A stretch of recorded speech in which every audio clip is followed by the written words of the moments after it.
अयोध्येत लवकरच भव्य राम मंदिर संग्रहालय होणार आहे आणि उत्तर प्रदेशमधल्या योगी सरकारनं हे भव्य संग्रहालय बांधण्याचा निर्णय घेतलाय।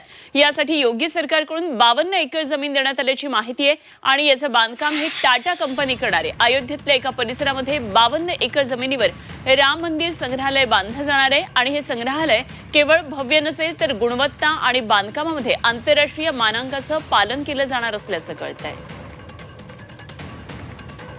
त्यामुळे आता जे तीर्थाटनासाठी जाणार आहेत, जे रामाच्या दर्शनासाठी जाणार आहेत, त्यांना त्या ठिकाणी संग्रहालय सुद्धा पाहायला मिळणार आहे। एक नवीन संग्रहालय आता या ठिकाणी होणार आहे आणि केवळ भव्य दिव्य असं संग्रहालय नाही तर गुणवत्तापूर्ण आणि या बांधकामामध्ये आंतरराष्ट्रीय मानकांचं सुद्धा पालन केलं जाणार आहे।